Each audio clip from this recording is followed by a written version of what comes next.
penuh hutang, selingkuh, dan kecanduan judi, di mana sebuah batu langka dari Ethiopia membuatnya yakin bahwa inilah taruhan terbesar yang akan mengubah segalanya. Cerita diawali pada tahun 2010 di pertambangan Ethiopia. Sekelompok penambang sedang bekerja ketika salah satu rekannya mengalami kecelakaan, yang mana di tengah kekacauan itu ada dua penambang yang diam-diam menyusup kembali ke dalam tambang dan menemukan sesuatu yang luar biasa, yaitu sebuah batu berbentuk oval hitam 600 karat yang dianggap langka dan sangat berharga.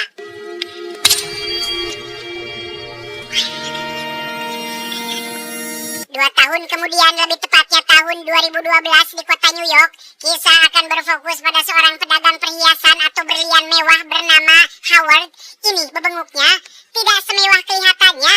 Howard ternyata punya hutang yang cukup besar kepada seorang rentenir. Itulah sebabnya ada dua orang debt collector yang saat ini datang ke tokonya dan tiba-tiba I gotta tell you, I'm in a bit of a because I gotta. What did I tell you? I said no water. Didn't I tell you no water? Ya, karena Howard sering menghindar, ia pun mendapat satu tamparan keras tepat di hadapan para pelanggannya. Sempat menghubungi sang rentenir untuk meminta keringanan. Para debt collector yang sudah kehabisan sabar ini pun menyita semua yang bisa diambil, termasuk jam tangan mewah yang sedang dikenakannya. What about this? What's this? It's not Take. Di luar urusan hutang, kehidupan pribadi Howard juga tidak kalah ruwetnya. Meskipun sudah menikah dan memiliki 3 orang anak, Howard masih saja punya selingkuhan bernama Julia, yang tiada lain adalah karyawan di tokonya sendiri, dan menyewa sebuah apartemen mewah khusus untuk mereka berdua bisa tinggal bareng. This guy, The Weeknd. The He's Weeknd. gonna be Canada. This guy looks stupid. Tak cukup sampai situ saja, Howard juga sangat kecanduan dengan yang namanya judi, khususnya judi olahraga yang biasa ia lakukan lewat seorang makelar langganannya, di mana Howard tak segan-segan menggadaikan perhiasan titipan pelanggan hanya untuk menambah jumlah taruhannya. The Black VS2s, that's platinum. Di tokonya, Howard punya seorang sales andalan bernama Demani yang rajin mendatangkan pelanggan kelas atas yang kebetulan saat ini ia membawa seorang bintang bernama Kevin yang merupakan pemain basket terkenal yang sedang berada di puncak karirnya. Howard langsung menawarkan satu persatu perhiasan terbaik di tokonya, tapi Kevin lebih tertarik dengan jam tangan mewah yang sebelumnya sudah Demani rekomendasikan, yang ternyata jam tangan yang disita oleh kedua debt collector tadi adalah milik Demani yang dititipkan kepada Howard untuk dijual di tokonya. I'm gonna take his ass some more. What you You're not taking the phone. I'm taking him to Florida. You know, Since you acting Gee, do me a favor. Don't lean on that. Tak lama, datang seorang kurir yang membawa sebuah paket kiriman dari Afrika yang ternyata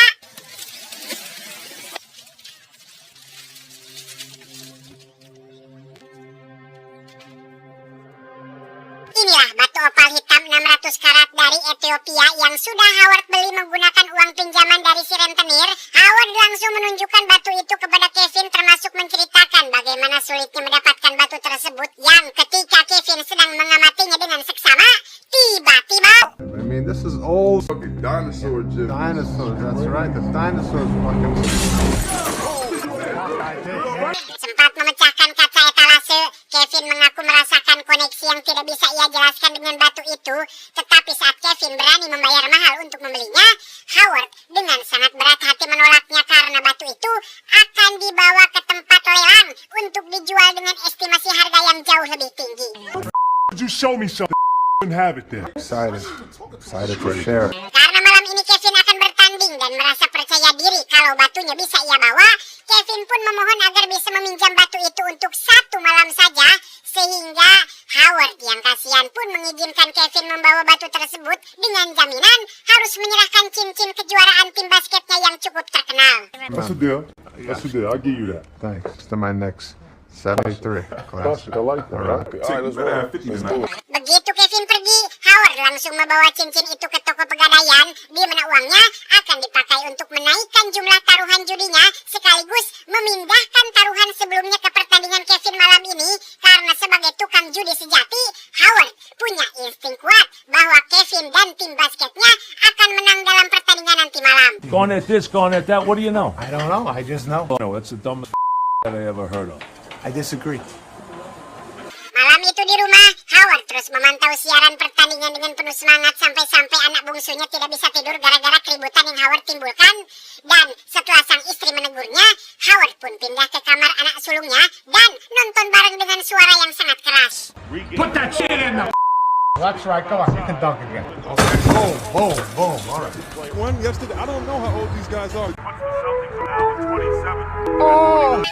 Dan ya, Kevin dan tim basketnya pun menang dalam pertandingan tersebut. Itu artinya Howard berhasil mendapatkan uang judi sebesar $600.000 atau sekitar 10 miliar rupiah lebih.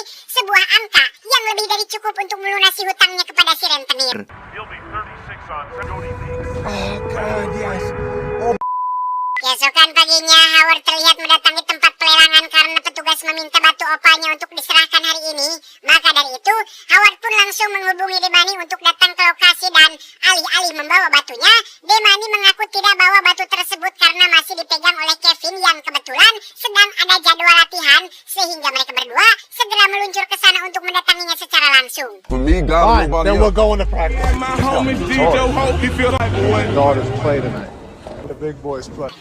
Sesampainya di sana, Demani terlihat masuk sendirian meninggalkan Howard di belakangnya, entah karena kesal atau ada maksud lain.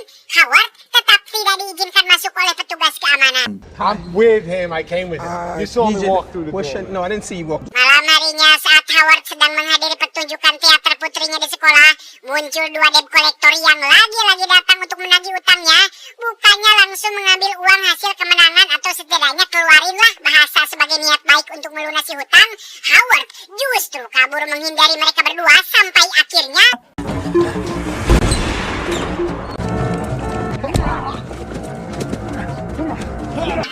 ya, inilah Arno, sang rentenir yang meminjamkan uangnya kepada Howard. Arno menjelaskan bahwa ia sudah tahu tentang Howard yang suka main judi dan menganggap jika uang yang ia pinjamkan selalu dipakai untuk hal yang tidak benar. Maka dari itu, Arno pun sudah mendatangi si Maklar untuk menarik semua uang taruhan yang kemarin Howard pasangkan, dan itu artinya kemenangan Kevin dan tim basketnya semalam menjadi sia-sia, yang berarti uang $600.000 yang Howard impikan tidak akan pernah datang. You think asshole? You stop the bet. Shut the Karena sudah muak dengan kelakuan Howard, Arno pun menyuruh kedua debt kolektor untuk mengurungnya di dalam bagasi mobil tanpa sehelai pakaian dan meninggalkannya di sana sendirian.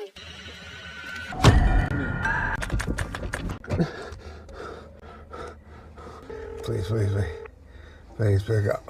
Tak lama muncullah sang istri yang datang untuk mengeluarkannya sehingga Howard akhirnya jujur tentang hutang yang selama ini ia miliki. Sejak kejadian itu, hubungan Howard dan sang istri pun menjadi renggang. Apalagi ada selentingan kabar terkait perselingkuhan Howard dengan karyawannya sendiri.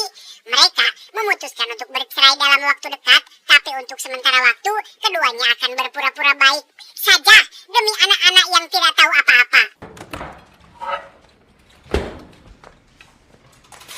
Good night. Masih di malam yang sama, Howard memutuskan untuk mencari Demani yang kebetulan sedang berada di sebuah bar tempat seorang musisi terkenal sedang manggung. Masih soal batunya yang belum dikembalikan, Howard terus mendesak Demani supaya Kevin mau segera mengembalikan batu tersebut. Namun, belum selesai dengan hal itu, Howard keburu teralihkan perhatiannya oleh sosok Julia selingkuhannya yang ketahuan sedang asik bersama sang musisi di dalam toilet. What is this? How we were just doing...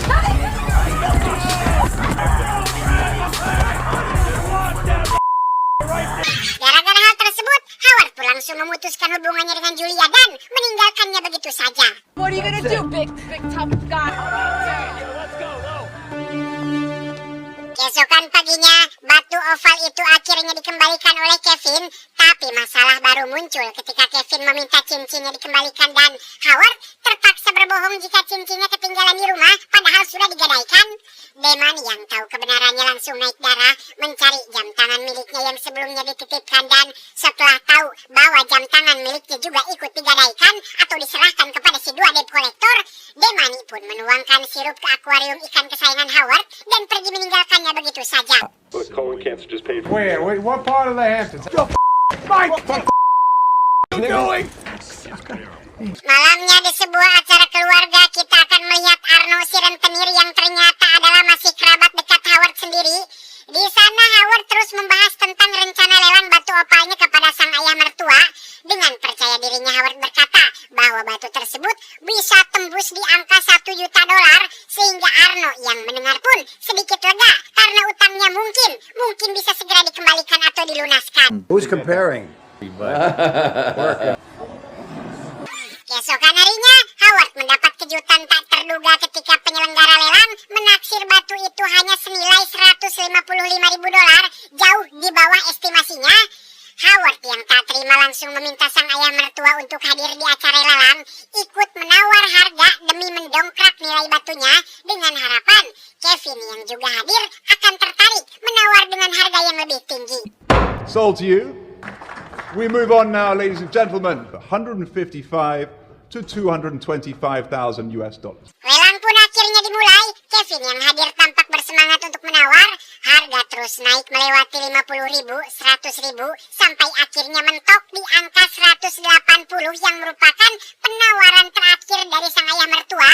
Disinilah Kevin dibisiki oleh asistennya untuk berhenti, sehingga sang ayah mertua lah yang menang di angka terakhir tersebut. Against the rest of the room. Sold to you, sir, at $190,000. To you, sir. Panel. Alih-alih laku $1 juta, batu itu justru dimenangkan oleh ayah mertua Howard sendiri yang terpaksa harus bayar $180.000 untuk sebuah rencana yang gagal total. Niat hati ingin melunasi hutang, justru sekarang hutangnya malah bertambah kepada sang ayah mertua. Mengetahui hal itu, Arno dan 2 debt collector pun kembali memberinya pelajaran dengan menghajar dan mempermalukan Howard di tempat umum. Why you being so thick-headed?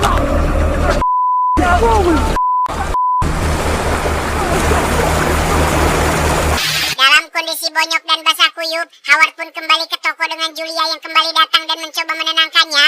Di tengah keputusasaan itulah, kabar baik datang dari Kevin yang mengaku sudah tahu jika batu opal itu dibeli oleh ayah mertua Howard sendiri, sehingga jika Howard berminat, Kevin mau membayar $175.000 tunai untuk membeli batu tersebut. Okay. I'll see you soon. Goodbye. Tanpa buang waktu, Howard langsung bangkit dan buru-buru pergi ke pegadaian untuk menebus cincin milik Kevin dengan cara menukarnya menggunakan cincin miliknya sendiri ditambah selisih uang beberapa hari kemudian. Howard kembali ke toko untuk melakukan transaksi dengan Kevin dan berhasil mendapatkan uang tunai sebesar $175 tersebut. How are you crazy, man? KG, you understand how great of a game you're gonna have tonight? Dan bukannya langsung dipakai untuk melunasi hutangnya kepada Arno dan 2 debt collector yang kebetulan ada di sana. Howard justru menjadikan uang itu sebagai modal taruhan basket lagi, di mana ia bekerja sama dengan Julia untuk mengantarkan uang itu ke kasino demi memasang taruhan sebelum Arno dan 2 anak buahnya menyadari hal tersebut. Saat ditanya di mana duitnya, Howard awalnya berbohong dan memasang muka polos, tetapi ketika 2 debt collector itu mengancam akan menjatuhkannya dari atas gedung, Howard pun akhirnya jujur bahwa uang tersebut sedang diantar Julia menuju ke kasino untuk dipasang taruhan judi basket. Dengan cepat Arno dan 2 debt collector pun meminta Howard untuk membukakan pintu demi bisa mengejar Julia dan mengambil uang tersebut. Tapi tebak apa yang Howard lakukan?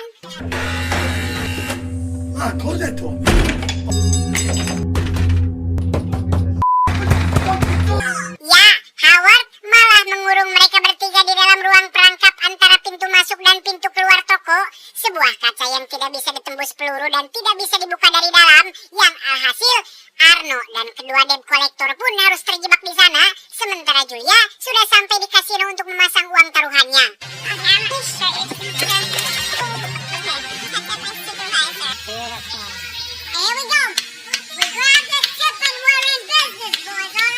Pertandingan pun dimulai dan Kevin bermain sangat luar biasa pada malam itu. Dari balik kaca, Howard memantau dengan jantung berdegup kencang. Bahkan Arno dan 2 anak buah pun ikutan tidak bisa lepas dari layar televisi. Jika Kevin dan timnya berhasil menang, maka Howard akan mendapatkan uang sebesar $1,2 juta atau senilai 21 miliar rupiah lebih. Cukup untuk melunasi hutang dan seluruh bunganya. 3 more. 3 more. Way to go. Doesn't matter. He grabbed it. He had. Selama 2 jam, Arno dan 2 anak buah pun harus menunggu pertandingan selesai sampai keringetan bercucuran karena harus dehidrasi dan kekurangan pasokan udara. Di mana Kevin dan tim basketnya akhirnya berhasil unggul dari tim lawannya sehingga Come on, Kate. Shoot it. Shoot it. You always believe, Don. pada akhirnya Howard berhasil memenangkan uang 1,2 juta dolar seperti yang diimpikannya. Tetapi saat pintunya dibuka, tiba-tiba Howard, out of a pit in fucking ya, Howard pun tewas tepat di saat yang paling ia impikan sepanjang hidupnya. Alasan kenapa si debt collector melakukannya adalah karena sudah muak dengan kelakuan Howard yang sangat amat menyebalkan, ditambah harus dikurung selama berjam-jam di ruangan kaca. Tak hanya itu saja, si debt collector pun menghabisi Arno majikannya sendiri gara-gara sempat membela si Howard ini dan mau mencoba kabur. Dan akhirnya mereka pun merampok seluruh isi toko sebagai ganti rugi atas waktu dan tenaga yang terkuras selama ini.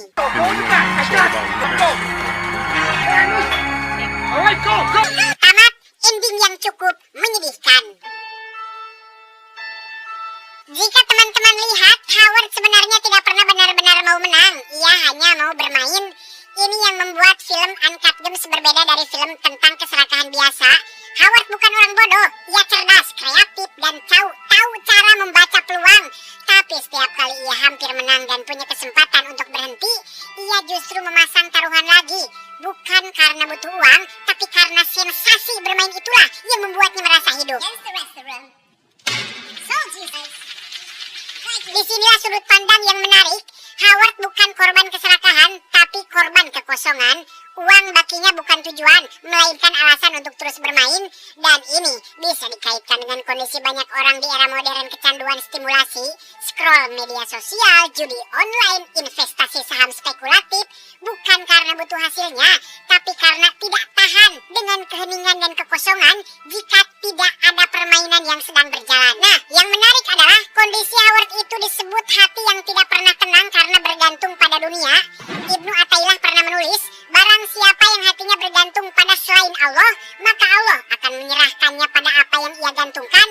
Howard menggantungkan hidupnya pada taruhan, dan taruhan itulah yang akhirnya menghabisinya.